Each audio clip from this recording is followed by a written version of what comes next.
Hello everyone, welcome to my channel. Please subscribe and keep watching more details. Yellowstone Season 5, Episode 12 Review. An unnecessary death distracts from what's important. Although Episode 11 signaled that Yellowstone Season 5, Part 2 was turning around after a couple of poor hours, Episode 12, Counting Coop, unfortunately brings the series back down to the ground. Prior to Counting Coop, Taylor Sheridan's neo-Western drama TV show only had 3 episodes left to close out its story and conclude character arcs in a way that would satisfy us. Instead, Episode 12 did little to move the plot forward and contains a death that is unnecessary and quite disappointing. Following Sarah's shocking death in Yellowstone Season 5, Episode 11, the police question Jamie in Episode 12. They don't consider him a suspect at first, but when he has a frantic and defensive reaction to the detectives looking at Sarah's belongings, they add him to their list of suspects. Elsewhere in the hour, Rick tries to sell as much livestock as he can as the ranch is in desperate need of money. Meanwhile, Case has a memorable storyline as he continues seeking justice for his father's murder, and one beloved ranch hand sacrifices his life to save another. In a strange turn of events, another Yellowstone Season 5, Part 2 character dies in Episode 11, Colby. Carter gets stuck in a stable with a violent horse, and when Colby tries to distract the animal to save Carter, the horse attacks Colby, killing him. Carter tries to save the ranch hand by shooting the horse, but it's too late. Colby is already gone, devastating almost every character, especially Teeter, Colby's girlfriend, and Ryan, Colby's best friend. Despite the obvious heartbreak, Colby's passing isn't effective due to Part 2's previous deaths. It's also entirely unnecessary. When a TV show starts killing off characters left and right, the deaths become less impactful. John Dutton's fate in the Yellowstone Season 5, Part 2 premiere was obviously powerful as it affected every character and the show's entire story. Then Sarah's death at the end of Episode 11 was completely shocking and seemingly changed the plot for the better. But both characters' deaths then cheapen Colby's. Colby's demise also does nothing to push the story forward, making it completely avoidable. It affects Teeter, of course, but Colby's death won't influence Yellowstone Season 5's arc. Aside from Colby's death and Case's actions at the end of the hour, Yellowstone Season 5, Episode 12 is hardly memorable. Counting Coop as a whole doesn't contain much development, meaning Taylor Sheridan is wasting precious time ahead of the show's series final. Given that only 2 episodes remain in the neo-Western drama, it needs to efficiently utilize every second to the best of its ability. But Episode 12 seemingly negates that notion by featuring forgettable and meaningless scenes. Instead of continuing the war between Beth and Jamie, they are barely seen in the episode, even though they are arguably 2 of the most important characters in the show's final story. Counting Coop doesn't present a path forward for either of them after Sarah's death. As a result, their feud is losing steam, making us lose interest in seeing what happens next to Beth and Jamie. If there is one good thing about Counting Coop, it's Case. After being the reason why his father's case was reopened in Yellowstone Season 5, Episode 11, Case continues on his warpath in Episode 12. His old military friend sends him information about Grant, the hitman Sarah hired to assassinate John, and Case tracks the man down. He jumps into the backseat of Grant's car, points a gun at his young daughter, and threatens Grant. Case leaves with no bloodshed, but he makes it very clear that he is not someone Grant wants to mess with. Case's dark side coming out at the end of Episode 12 is thrilling, to say the least.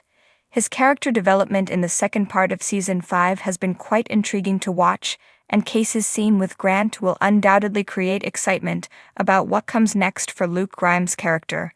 However, since Case essentially does nothing but traumatize 2 people in Yellowstone Season 5, Episode 12, the story surrounding John's death doesn't truly move forward.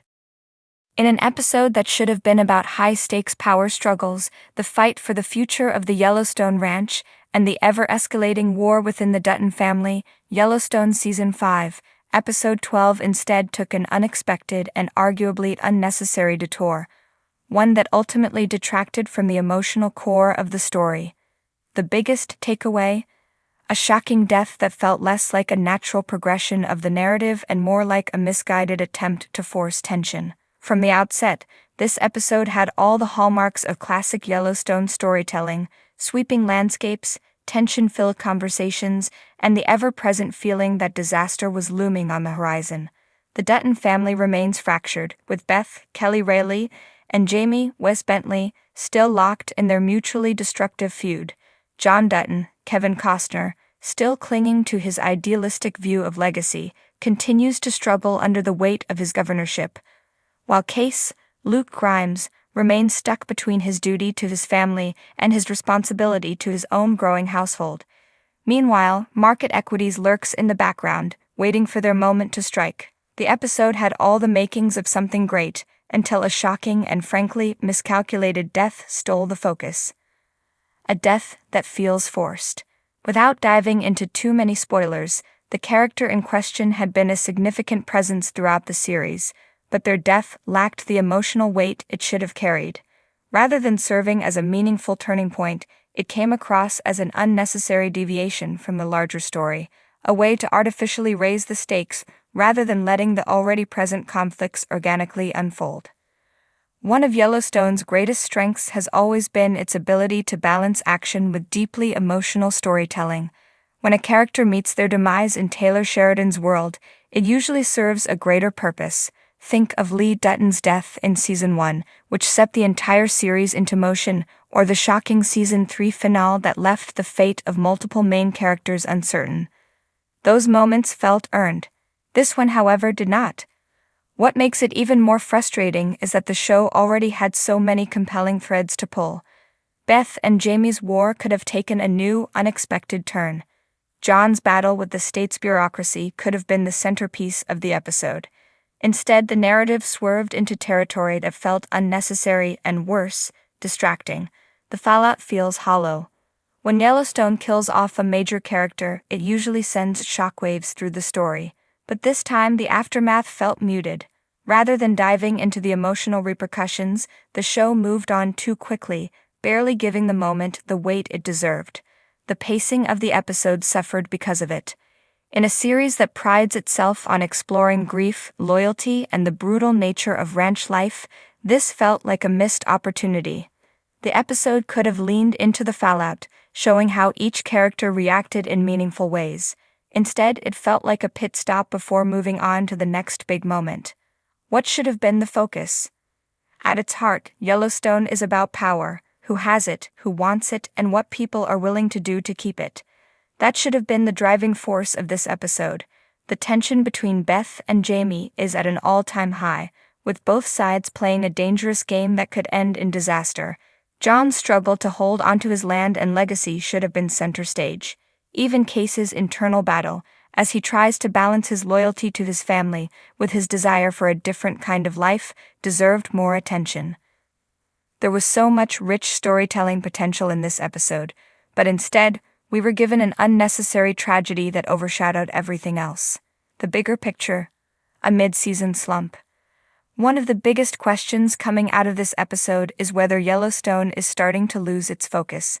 The first half of Season 5 was full of promise, setting up compelling conflicts and raising the stakes for the Duttons in ways that felt fresh and urgent.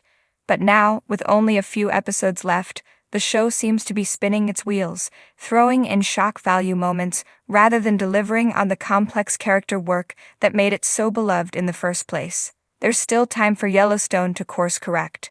With the looming battle between Beth and Jamie, Market Equities' inevitable retaliation, and John Dutton's struggle to maintain control, there are plenty of storylines that could deliver the gripping drama fans crave. But to do that, the show needs to refocus on what matters most: its characters, their motivations, and the stakes that feel real rather than manufactured.